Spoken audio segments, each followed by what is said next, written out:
আমি আসলে এরকম ভিডিও করতে চাইনি, তবে বাধ্য হয়ে কিছুটা ভিডিও করছি।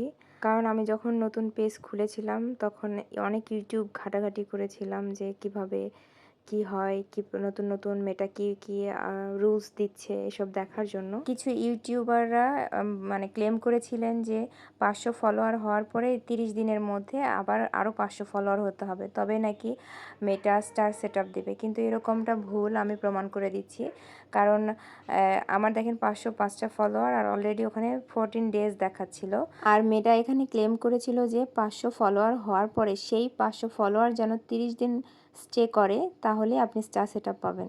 কিছু ইউটিউবাররা আছেন যারা ভিডিও ভিউ করার জন্য কত কিছু মানে সাজান, যেটা মেটা রুলস দেয়নি।